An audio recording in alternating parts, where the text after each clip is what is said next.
Hello everyone. आज है 9th of November 2022 और आज का न्यूज़ इस प्रकार है। बहुत ही इंटरेस्टिंग न्यूज़ आज मुझे मिला है। मैं एक एक करके आपको एक्सप्लेन करूंगा, उसमें जो बेसिक कंसेप्ट्स इन्वॉल्व होंगे वो भी मैं आपको बताऊंगा। और अगर आपको अच्छा लगे तो फिर काइंडली सब्सक्राइब करें मेरे चैनल को एंड डू लाइक और कमेंट करें कमेंट सेक्शन में अगर कुछ भी आपको ऐसा लगता है कि जो मुझे बताना चाहिए, या फिर आपको कुछ अच्छा लगे तो बताइए, नहीं अच्छा लगे तो वो भी बताइएगा। So here we go with the news. मैं हिंदी में ही पूरा एक्सप्लेन करूंगा तो ताकि ज़्यादा से ज़्यादा लोगों को समझ में आ सके। तो SBI holds bulk of Tirupati Balaji cash and gold. Second is oil prices eases to $98 per barrel as China COVID-19 cases dampen spirits. COP27, that is Conference of Parties 27 meeting, that is roundtable on food security to discuss funds for resilient projects and balanced diet. India to continue to purchase oil from Russia as it works to its advantage. And Director General of Foreign Trade relaxes norms for importing coal. Buying oil from Russia is to India's advantage, says S. Jaishankar. Rupee gains 45 paise to close at 81.47 against US dollar. ये सारी news है और मैं इसे अच्छे से बताऊंगा एक एक करके। हाँ, तो चलिए, सबसे पहला न्यूज़ जो बहुत ही इंटरेस्टिंग न्यूज़ है रिलेटेड टू जो तिरुपति बालाजी जो मंदिर है आंध्रा में, उससे रिलेटेड न्यूज़ है। और इसमें बताया जा रहा है कि जो SBI जो है उसके पास सबसे ज़्यादा जो है कैश और गोल्ड जो है तिरुपति बालाजी में जो चढ़ाया जाता है वो SBI के पास सबसे ज़्यादा शेयर है। तो अगर हम बात करें तो ये जो तिरुपति बालाजी जो टेम्पल है उसे जो चलाते हैं, जो वो TTD बोलते हैं, दैट इज तिरुमारा तिरुपली देवस्थानम। हाँ, तिरुमाला तिरुपली देवस्थानम। ये एक तरह का ट्रस्ट है जो इसे चलाता है। हाँ, राइट, TTD बोलूँगा मैं इसे। तो ये जो डिपॉजिट्स और कैश जो है, डिपॉजिट्स ऑफ कैश और गोल्ड का जो डिपॉजिट है, ये जो TTD ने किया है, दैट इज तिरुमाला तिरुपली देवस्थानम, जो डिपॉजिट ऑफ कैश और गोल्ड जो किया है वो बहुत ही सिग्निफिकेंटली बहुत ज़्यादा बढ़ गया है लास्ट 3 इयर्स में। हाँ, लास्ट 3 साल में ये दोनों चीज़ बहुत ज़्यादा बढ़ गया है। तो अगर हम लास्ट 3 साल का पीरियड का बात करें, दैट इज़ जून 2019 से लेकर के सितंबर 2022 का अगर हम लोग बात करें, तो ये 19 से 22, ये 3 इयर्स हो गया, ठीक है। तो लास्ट 3 इयर्स का बात करें तो SBI के पास, राइट, SBI के पास शेयर है मैक्सिमम, उसके बाद फिर HDFC के पास भी शेयर है। हाँ, तो अगर हम SBI के पास का शेयर का बात करें तो कैश का अगर डिपॉजिट का बात करें तो SBI के पास अराउंड रुपीज 5,348 करोड़ रुपीज़ है, राइट, ये बहुत ज़्यादा अमाउंट है। और HDFC के पास अगर बात करें तो cash deposits around 2,000 rupees 2,123 crore rupees है, सच ए ह्यूज अमाउंट। और गोल्ड का अगर हम लोग बात करें, राइट, गोल्ड SBI के पास गोल्ड भी है। बेसिकली गोल्ड जो है इस मंदिर का SBI और इंडियन ओवरसीज बैंक के पास ही डिपॉजिट है, सिर्फ दो बैंकों के पास है। तो गोल्ड जो है आप गेस नहीं कर सकते, it is around 9,819 kgs of gold. इतना हेवी अमाउंट ऑफ गोल्ड है SBI के पास। So in this is the cash and this is the amount of the gold held with SBI। और सिर्फ इतना ही नहीं, सिर्फ SBI और HDFC के पास ही नहीं है, बात बाकी दे हैव अराउंड छोटे छोटे डिपॉजिट्स अराउंड 23 बैंक्स के पास है, और कुछ रीजनल रूरल बैंक्स हैं उनके पास भी डिपॉजिट्स है। तो टोटल इन्वेस्टमेंट का अगर हम बात करें, ठीक है, जो TTD ने किया है, हाँ, तिरुमाला तिरुपति देवस्थानम ने जो किया है, टोटल इन्वेस्टमेंट्स जो है जो कि बैंक में किया है वो इंक्रीज हो गया बहुत ही ज़्यादा। तो अगर हम बात करें इस पीरियड में, दैट इज़ जून 30 2019 से, हाँ, जून 30 2019 से बात करें सितंबर 2022 तक, दैट इज़ इन 3 सालों में।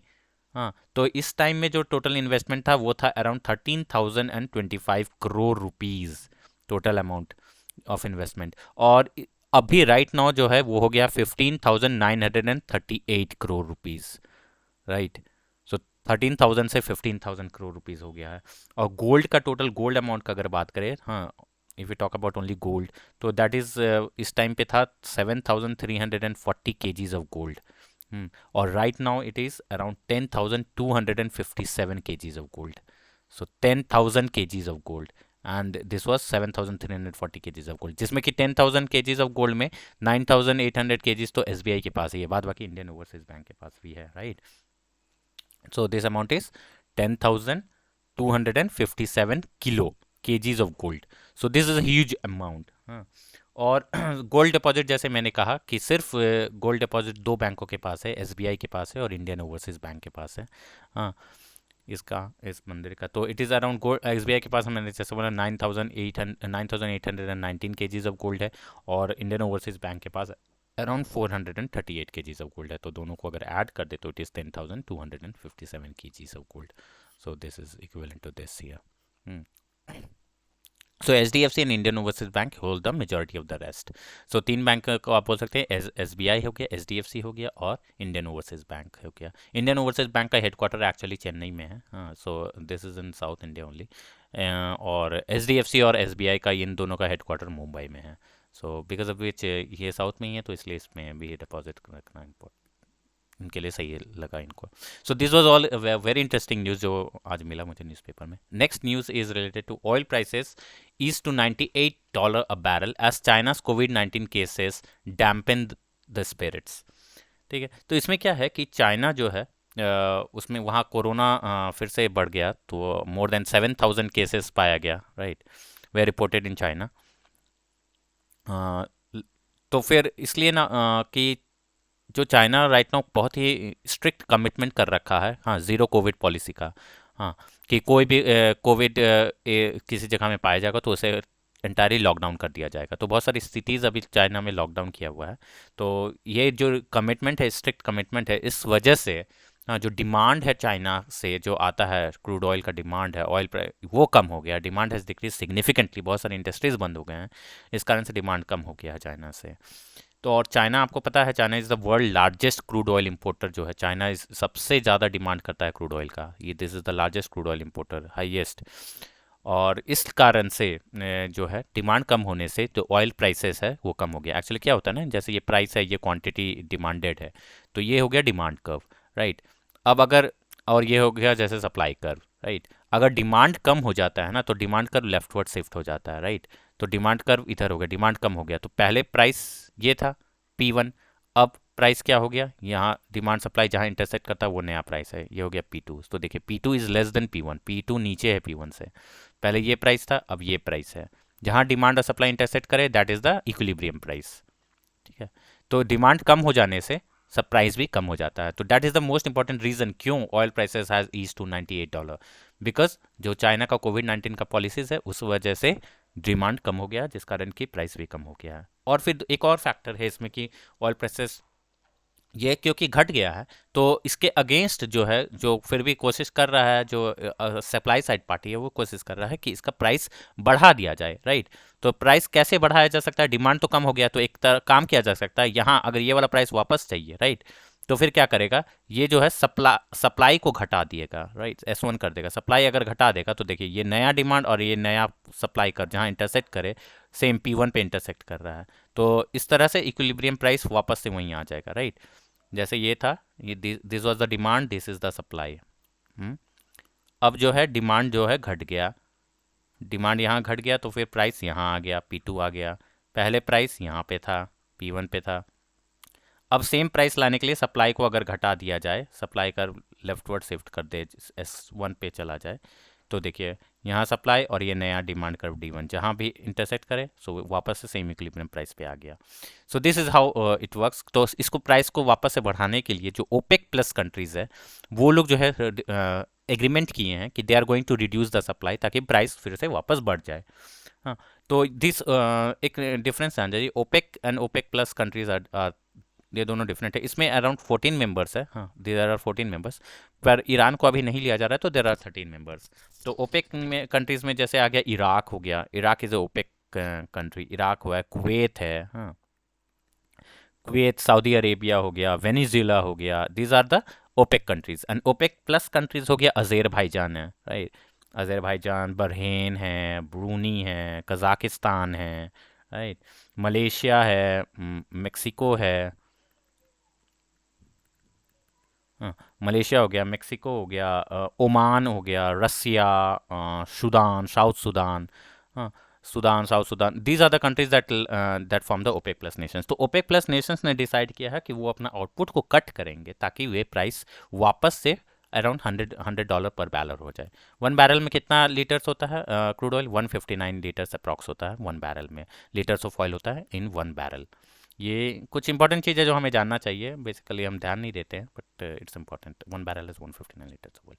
Next, we come to the news that is COP27 roundtable on food security to discuss funds for resilient projects and balanced diet। तो एक्चुअली क्या है ना, सीओपी है क्या, पहले मैं एक छोटा सा थोड़ा सा बता दूं बैकग्राउंड आपको कि कॉन्फ्रेंस ऑफ पार्टीज होता है इसका full form, conference of parties, conference of parties. तो ये कॉन्फ्रेंस ऑफ पार्टीज से होता है UNFCCC का। UNFCCC क्या है? कन्वेंशन है, United nation framework for convention on climate change. ठीक है, United nation framework of convention for climate change, this is UNFCCC जैसे बोलते हैं, यूनाइटेड नेशन क्लाइमेट चेंज का कॉन्फ्रेंस है। तो ये कॉन्फ्रेंस ऑफ पार्टीज का जो 27th मीटिंग है, इसलिए COP27 बोलते हैं इसे। ठीक है, तो ये जो है दोनों, ये अभी राइट नाउ ये मीटिंग कहाँ हो रहा है? This is happening in Egypt. ये इजिप्ट में ये मीटिंग चल रहा है, जिसमें at what place? That is known as Sharm el Sheikh. This is the name of the place जहाँ पे कि ये इजिप्ट में COP27 का मीटिंग चल रहा है। और ये बेसिकली डिस्कस करने वाले हैं ग्लोबल फूड डिमांड्स जो बहुत ज़्यादा बढ़ रहा है, राइट। फूड के का डिमांड बहुत ज़्यादा इंक्रीज हो रहा है, क्योंकि पॉपुलेशन ऑफ कोर्स बढ़ रहा है, ये भी रीज़न है। दूसरा कि प्रोडक्टिविटी जो है, जो फूड कल्टीवेशन का है, वो घट रहा है। और जो बहुत ही राइट नाउ बहुत इम्पॉर्टेंट प्रॉब्लम है कि बहुत सारे जो पुअर इंडिविजुअल्स हैं, बहुत सारे मिलियंस ऑफ पीपल है जिनको कि हंगर से बाहर निकालना है, ज़रूरी है। जैसे हमारा ही अगर इंडिया का बात करें, तो अभी जो आया था ग्लोबल हंगर इंडेक्स 2022 में, वो 107 रैंक है इंडिया का आउट ऑफ 121 कंट्रीज। तो this is a very dismal performance, right. तो हंगर इंडेक्स से अगर इंडिया को बाहर निकलना है, तो फूड सिक्योरिटी बहुत ज़्यादा ज़रूरी चीज़ है। सो इसी बात पे डिस्कशन करने के लिए ये लोग मीटिंग कर रहे हैं, जिसमें कि वो लोग बेसिकली डिस्कस करेंगे किस तरह से फंड्स जो है वो अनलॉक कर किया जा सके, ताकि ये फूड इम्बैलेंस को कम हो और इनकरेज कर सके बैलेंस डाइट को लेकर के। हाँ, बैलेंस डाइट इज़ इम्पॉर्टेंट। सबको इंडिविजुअली जो भी डाउन टू अर्थ सेक्शंस है, उनको रेगुलरली फूड मिलते रहे, ताकि न्यूट्रिशियस फूड मिले। हाँ, मल्टी डिमेंशनल पॉवर्टी कम हो जाए, जिससे कि वर्ल्ड एज ए होल जो है वो बहुत ही प्रॉस्पेरस हो, and earth becomes a planet to live in. हाँ, और with live in with dignity. तो इसमें दोनों वर्ल्ड ट्रेड ऑर्गेनाइजेशन है और वर्ल्ड इकोनॉमिक फोरम है, दोनों मिल करके पार्टिसिपेट करेंगे, डिबेट करेंगे बेसिकली इस टॉपिक को लेकर के रिगार्डिंग फूड सिक्योरिटी। और कुछ प्रोजेक्ट्स के ऊपर डिस्कस करेंगे जो कि इसको बैलेंस डाइट को अचीव कर सके, फूड सिक्योरिटी को अचीव कर सके। वो लोग डिबेट करेंगे regarding climate change. Climate change इस बहुत ही बड़ा फैक्टर है जो कि इम्पैक्ट कर सकता है हमारी फूड सिक्योरिटी, जो भी पॉलिसीज़ है उसको लेके। तो क्योंकि इससे क्या होता है, एग्रीकल्चर बहुत ज़्यादा इफेक्ट होता है क्लाइमेट चेंज को लेके। 1 डिग्री सेल्सियस अगर इंक्रीज करता है क्लाइमेट, तो बहुत सारे क्रॉप्स का प्रोडक्टिविटी घट जाता है, फूड का प्रोडक्टिविटी घट जाता है, लाइव स्टॉक का प्रोडक्टिविटी घट जाता है। अभी जैसे जो चल रहा है लंपी डिजीज काउज में चल रहे हैं, तो कहीं ना कहीं environment is also a factor, जिसके कारण कि वायरस नया डेवलप कर जाता है, and that affects the livestock and humans as a whole. तो these are the important factors because of which climate change is important to discuss. हाँ, उसके बाद फिर वर्ल्ड पॉपुलेशन भी है, वो भी एक्सपेक्ट किया जा रहा है कि that is going to increase, and it is going to hit 9.6 billion, हाँ, by 2050 तक हमारा पॉपुलेशन बहुत ज़्यादा हो जाएगा। In order to sustain this population we required food. उसके बाद बहुत सारे जो एंड इट इज़ एस्टिमेट कि around 820 millions of people will be suffering from hunger. तो इन सब लोगों को यहाँ अगर चाहते हैं कि स्टैंडर्ड ऑफ लिविंग अच्छा हो किसी कंट्री का, पूरे प्लानट का एज ए होल, तो it is very much necessary to discuss, हाँ, और प्रोजेक्ट्स ऐसा डेवलप किया जा सके जिससे कि ये फूड सिक्योरिटी का प्रॉब्लम इश्यूज को सॉल्व हो सके। So this is what is actually going on, और ये मैं आपको बताना चाहता था regarding COP27 meeting. Next is India to continue purchase oil from Russia as it works in its advantage. तो एक्चुअली क्या हो रहा है ना कि रशिया के ऊपर हम लोग जानते हैं कि यूएस ने सैंक्शन लगा दिया, यूरोपियन कंट्रीज ने सैंक्शन लगा लिया है, ये लोग ने परचेज नहीं कर रहे हैं रशिया से जो भी ऑयल वो एक्सपोर्ट करता है। ठीक, तो फिर ये सैंक्शन हो जब चल रहा है तब फिर इंडिया सोच रहा है कि it is a very important, बहुत ही अच्छा मौका है कि इंडिया रशिया का, हम तो जानते हैं कि रिलेशन बहुत ही अच्छा है शुरू से, राइट, बहुत पहले से बहुत अच्छा रिलेशन है इंडिया और रशिया के बीच, बायलैटरल ट्रेड इसलिए बहुत ज़्यादा बढ़ रहा है। हाँ, तो राइट नाउ जब सैंक्शन है तो इंडिया को बहुत ही अच्छा मौका मिला कि रशिया से और अच्छा रिलेशनशिप हो जाए। हाँ, बायलैटरल ट्रेड इसलिए हमारा जो है, अगर बात करें रशिया के साथ जो बायलैटरल ट्रेड है, इट हैज़ इंक्रीज 4 टाइम्स, 4 गुना ज़्यादा हो गया है। अगर हम लोग बात करें अप्रैल अप्रैल से सितंबर 2022 में, हम्म, तो इस पीरियड में जो हमारा बायलैटरल ट्रेड है, that is around 22.6 billion dollar. हाँ, और यही 2021 का अगर हम लोग बात करें, 2021 में कितना था ट्रेड जो हम लोग किया था, that was around 5.7 billion dollar.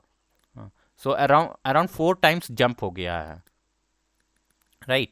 सो इसलिए इस टाइम में जब रशिया के ऊपर सैंक्शन लगाया गया है, तो India is actually taking advantage कि हाँ चलो, रशिया के पास ऑयल का डिमांड नहीं कर रहा है कोई, तो at least India as a friendly nations भी रशिया के साथ ट्रेड कर रहा है, बायलैटरल ट्रेड इंक्रीज कर गया, और इससे इंडिया और रशिया दोनों को फायदा पहुंच रहा है। तो this is like a win win situation. और ये राइस जो है अराउंड 410% राइज हुआ है। ऐसा नहीं है कि इंडिया का एक्सपोर्ट, ये जो बायलैटरल ट्रेड सिर्फ रशिया के एक्सपोर्ट से ही बढ़ा है, इंडिया का जो एक्सपोर्ट है वो एक्चुअली में घट गया है, राइट। इंडिया का एक्सपोर्ट घटा है और रशिया का एक्सपोर्ट बहुत ज़्यादा बढ़ गया, तो ओवरऑल एक्सपोर्ट्स जो है, मतलब रशिया ज़्यादा कर रहा है और इंडिया का कम है। रशिया को, India export of good to Russia का अगर बात करें, वो 18% डिक्लाइन हुआ है इस पीरियड में, जो अप्रैल से सितंबर का पीरियड बात करें 2022 में, compare to 2021, 18% there is a decline in the export from India to Russia. पर रशिया से जो है हमारा जो है वो राइज किया है अराउंड 410%। हाँ, जो कि 6 मंथ से $21.3 बिलियन का है। 6 मंथ्स पीरियड का अगर हम लास्ट 6 मंथ्स का बात करें, तो it is around 21.6 billion dollar, $3 billion. तो ये एक्चुअली क्यों हो रहा है? क्योंकि increase purchase of petroleum products, जो ऑयल है, क्रूड ऑयल है, उसके वजह से ज़्यादा ये बढ़ा है ट्रेड फ्रॉम रशिया। और क्रूड ऑयल का ही अगर हम बात करें तो अराउंड 15.5 बिलियन डॉलर्स का इस पीरियड में परचेज किया है इंडिया ने। So this is huge amount. तो इंडिया ने कहा है, ऐसा स्टैंड लिया है कि it is going to continue to purchase the oil from Russia, क्योंकि ये इसके एडवांटेज में काम करेगा, राइट। इंडिया को एट ए चीप रेट में मिल जाएगा रशिया से, और रशिया के साथ फ्रेंडली रिलेशन भी है। Stressed on need for a more balanced bilateral trade in the meeting with Lavrov Manturov in Moscow. तो ये जयशंकर है, एस जयशंकर, सॉरी। और ये रशिया के कोई डेलीगेट है जिसके साथ दोनों ने बायलैटरल ट्रेड को एग्रीमेंट के बाद के साइन किया। So next we come to the news that is the DGFT relaxes norms for importing coal. तो डीजीएफटी क्या है? Director general of foreign trade. हाँ, और ये director general of foreign trade ने एक्चुअली ट्यूसडे को, मतलब कल जो है, रिलैक्स कर दिया नॉर्म को, कुछ नॉर्म्स को रिलैक्स किया है कोल इंपोर्ट को लेके। तो जो कोल इंपोर्ट मॉनिटरिंग सिस्टम है ना, इसके तहत जो है कंपलसरी रजिस्ट्रेशन करना होता है अगर कोल को इंपोर्ट करना है। तो director general of foreign trade ने जो है एक्चुअली क्या किया, इसमें रिलैक्सेशन क्या किया कि नंबर ऑफ डेज जो रिक्वायर्ड होता था ना, कि आपको किसी भी इंपोर्टर को ना कस्टम ऑफिशियल्स को पहले इन्फॉर्म करना होता है, कि पहले तो रजिस्टर करना होता है, राइट, रजिस्टर करना होता है, और दूसरा इसको कस्टम को इन्फॉर्म करना होता है कि कब हमारा कोल का कंसाइनमेंट किस डेट तक आ जाएगा, राइट, डेट बताना होता था। तो एक्चुअली पहले क्या था, मान लीजिए ये एक ड्यूरेशन है, नेक्स्ट मंथ में आने वाला है, राइट, 30 डेज का होता है मंथ, ये एक मंथ है, मान लीजिए this is one one entire month. हाँ, तो पहले क्या था कि 15 डेज, हाँ, 15 डेज से पहले ही आपको इन्फॉर्म करना है कस्टम को। मान लीजिए आपका 30th को आएगा कोल का डिलीवरी, तो इस 15 डे ड्यूरेशन में आप नहीं बता सकते हैं, आपको 15 डे ड्यूरेशन से पहले ही बताना है कि आपका कोल का ड्यूरेशन कब कब कोल का कंसाइनमेंट आएगा, right. This is 1 month, this is 15 days and this is 15 days. तो आपको पहले 15 डेज से पहले ही बता देना है। और इधर भी, इस साइड भी लिमिट है। हाँ, दिस इज, मान लो ये 1 मंथ हो गया, और इधर ये सेकेंड मंथ है, 15 15, राइट। तो 60 डे, इधर this is the 68th days, 30, मान लीजिए this is 30, 15 15, and this is 30 total. तो सिर्फ इस पीरियड में ही आप बता सकते थे 60 डेज से पहले नहीं बताना है, रजिस्टर नहीं करना है। रजिस्टर का जो करने का डेट है वो 60 डेज से पहले पहले आप रजिस्टर नहीं कर सकते थे, राइट। और 15 डेज के बाद आप इन्फॉर्म नहीं कर सकते थे, लास्ट 15 डेज में। मतलब इस बीच में ही आप इन्फॉर्म कर सकते हैं। हाँ, इधर आप इन्फॉर्म नहीं कर सकते हैं, इधर आप इन्फॉर्म कर सकते हैं। लेकिन अब जो है इसने, जो director general of foreign trade है, ये रेस्ट्रिक्शंस कम कर दिया है। अब जो है राइट नाउ ये ये 30 डेज है, तो आप इन्फॉर्म कर सकते हो 5th डे। मतलब इस एरिया में आप इन्फॉर्म कर सकते हो, राइट। तो फिर इससे क्या है कि जो नंबर ऑफ डेज था, हाँ, वो घट गया। नंबर ऑफ डेज जो रिक्वायर्ड था इन्फॉर्म करने के लिए टू द कस्टम, वो घट गया। पहले 15 डेज था, अब 5th डे। मतलब 5th डे से पहले तक आप इन्फॉर्म कर सकते हो। मतलब लास्ट 5 डे से पहले भी आप इन्फॉर्म कर सकते हो। मतलब 6th डे में भी इन्फॉर्म कर सकते हो, पहले नहीं था। पहले यहाँ 14th डे तक में इन्फॉर्म करना है, 15th के बाद आप नहीं इन्फॉर्म कर सकते थे। अब यहाँ 6th डे तक आप इन्फॉर्म कर सकते हैं, सिर्फ 5th डे में तक में इन्फॉर्म नहीं कर सकते हैं। तो ये जो नंबर ऑफ डेज है ये घट गया। तो इसके लिए क्या होता है, तो that will actually help the coal importers. हाँ, अब वो ज़्यादा डेफिनेट टाइम बता पाएंगे कि इस समय इम्पोर्ट होने वाला है, उनका कोल कंसाइनमेंट आने वाला है। तो ये बहुत ही अच्छा डिसीजन है director general of foreign trade का, ये रिलैक्स कर दिया कोल इंपोर्ट का नॉर्म्स को। और कंपलसरी रजिस्ट्रेशन का भी बात करें तो पहले 60 डेज से पहले नहीं कर सकते थे। ये रजिस्ट्रेशन का डेट अभी भी सेम है, पर ये कंसाइनमेंट का इन्फॉर्म करने का डेट, जो डेज है, नंबर ऑफ डेज, उसको घटा दिया गया, 15 डे से 5 डे तक कर दिया गया है। और अगर हम लोग बात करें अप्रैल से अगस्त तक का, राइट, अप्रैल से अगस्त फाइनेंशियल ईयर 23, अभी तो फाइनेंशियल 23 चल रहा है, तो कोल इंपोर्ट जो है एक्चुअली में इंक्रीज हुआ है। हाँ, कोल इंपोर्ट इंक्रीज हो गया है। IM लिखते हैं इंपोर्ट को, इंक्रीज हो गया है। डिस्पाइट कि इंटरनेशनल प्राइस बढ़ गया है, कोल का प्राइस बढ़ा, फिर भी कोल का इंपोर्ट बढ़ गया। It has increase by around 25.3%। अगर हम ईयर ऑन ईयर का बात करें तो अप्रैल से अगस्त 2022 राइट नाउ कंपेयर करें अप्रैल से अगस्त 2021 से, तो अराउंड 25.3% इंक्रीज हुआ है। That is around 115.9 million tons of coal import किया गया है। And this is also despite increase in the price. ये इसलिए क्योंकि कुछ नॉर्म्स है जिसको कि डिक्रीज किया जा रहा है, साथ में पावर सेक्टर से जो कोल डिमांड है वो ज़्यादा बढ़ गया है, तो इस कारण से कोल का इंपोर्ट भी बढ़ गया है। So this was all about the news. Next is buying oil from Russia is to India. India's advantage. I think I have already explained this news here. India continue to purchase oil from Russia. This is actually a repetition, but from a different newspaper. Here फिर भी मैं इसमें एक चीज़ मैं आपको बता देना चाहूँगा कि जो रशिया जो है, रशिया का वन सेकेंड, रशिया का जो मेन कस्टमर है, जो कंट्रीज़ है जो रशिया से परचेज करता है, राइट। अगर कोई पूछे कि कौन कौन सा है जो क्रूड ऑयल सबसे ज़्यादा परचेज करता है, तो पहले नंबर पे रशिया का कस्टमर है चाइना, और सेकंड नंबर पे है इंडिया। तो India is the second largest ग्राहक है चाइना, रशिया से जो ऑयल इंपोर्ट करता है, सबसे ज़्यादा ऑयल इंपोर्ट करता है। तो और अगर हम बात करें इंडिया का वर्ल्ड रैंकिंग में, राइट, वर्ल्ड रैंकिंग में इंडिया रैंक्स थर्ड। वर्ल्ड में इंडिया का थर्ड रैंक है, third largest importer of crude oil है इंडिया। तो पहला नंबर पे पूछे कौन है, तो China is the largest importer of oil in the world, second is USA, third is India, third India, fourth Japan, I think, हाँ, जापान इज द फोर्थ।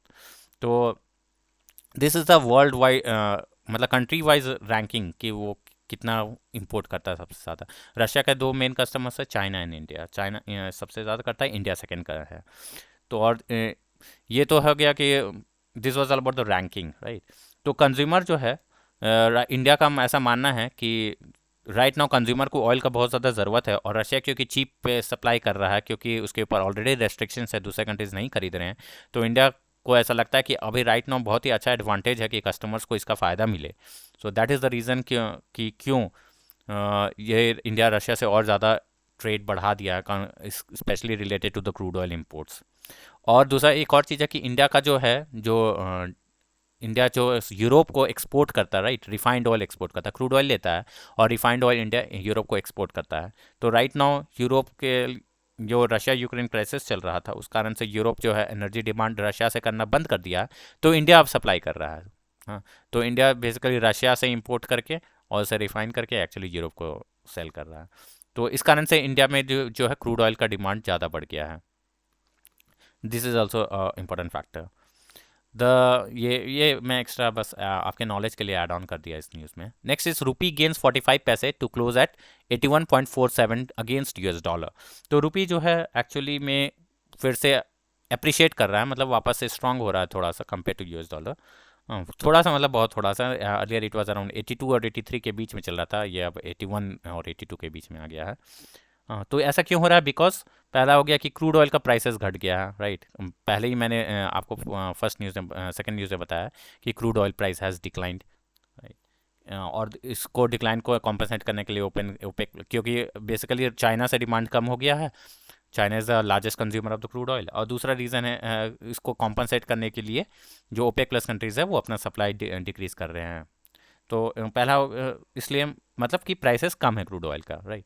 तो क्रूड ऑयल प्राइसेस कम है। सेकंड रीज़न क्या है कि dollar जो है week हो गया। हाँ।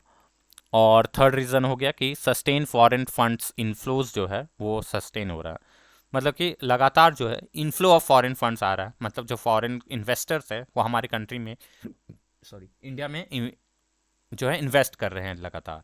तो फॉरेन इंस्टीट्यूशनल इन्वेस्टर्स का अगर बात करें, हाँ, तो ये नेट बायर थे, मतलब ये लोग ने इक्विटी में इन्वेस्ट किया, हाँ, कैपिटल मार्केट में इन्वेस्ट किया, मतलब हमारे कंट्री में डॉलर आए, डॉलर का सप्लाई हुआ, हाँ, मतलब रुपी का डिमांड बढ़ा, क्योंकि इनको इक्विटी खरीदने के लिए रुपी में इन्वेस्ट करना होगा, तो they will convert dollar into the rupee. तो रुपी का डिमांड बढ़ने से रुपी अप्रिशिएट करता है, राइट। डॉलर का सप्लाई बढ़ा, मान लीजिए कि जो फॉरेन के इंस्टीट्यूशनल इन्वेस्टर्स है वो डॉलर लाए इंडिया में, डॉलर का सप्लाई बढ़ा, अगर डॉलर का सप्लाई बढ़ेगा तो फिर रुपी अप्रिशिएट करेगा, राइट। तो it's like demand and supply, this is the demand and this is the supply. अगर सप्लाई बढ़ा तो देखिए, ये पहले एक्सचेंज रेट ये था, अब एक्सचेंज रेट क्या है, सप्लाई बढ़ गया तो एक्सचेंज रेट घट गया, एक्सचेंज रेट घट गया मतलब जो रुपी है वो अप्रिशिएट किया, एक्सचेंज रेट घट गया मतलब पहले 82 से 83 के बीच में था, अब घट के 81 से 82 के बीच में आ गया है, राइट। तो एक्सचेंज रेट घट गया। So this is how it works कि सप्लाई अगर बढ़ा तो फिर एक्सचेंज रेट घट जाता है, राइट। सो अभी राइट नाउ जो फॉरेन इंस्टीट्यूशनल इन्वेस्टर्स है तो ये लोग नेट बायर थे कैपिटल मार्केट में, और इन्होंने परचेस किया around shares of 1948.51 crore rupees, इतना कैपिटल इन्वेस्ट किया इंडिया में बेसिकली। तो और मंडे में जो है, मंडे को ये ट्यूसडे था, आज वेडनेसडे है, हाँ, तो वेडनेसडे को इट इज़ अराउंड 81.47। ट्यूसडे को बंद था मार्केट, तो फिर जिस दिन इंडिया में छुट्टी हो या फिर कहीं फॉरेन कंट्री में छुट्टी हो तो उस दिन ट्रेड नहीं होता है, राइट। तो क्योंकि इस दिन छुट्टी था, राइट, गुरु नानक जयंती था, तो फिर इस दिन कोई फॉरेक्स में ट्रेड नहीं होता है। तो मंडे को जो हुआ था तो वो मार्केट क्लोज हुआ था अराउंड 81.92 पे, हाँ, सॉरी 81.92 था, अब ये 81.47 हो गया वेडनेसडे को आकर के। तो एक्चुअली में एक्सचेंज रेट जो है वो घट गया, मतलब रुपी अप्रिशिएट कर गया। So this was all about rupee, मतलब अब थोड़ा सा स्ट्रांग हो गया कंपेयर टू पहले। तो this was all about the news. I hope आपको कुछ सीखने को मिला, आपको कुछ अच्छा लगा तो kindly subscribe to my channel, हाँ, वो actually that motivates me to keep making more videos and come up with latest news to you, ताकि आप लोग को कंसेप्चुअल अंडरस्टैंडिंग ज़्यादा बढ़े and you will be able to read faster and better after if your conceptual understanding of the concepts become better. So let's meet tomorrow. Thank you so much for being connected with me. Thank you.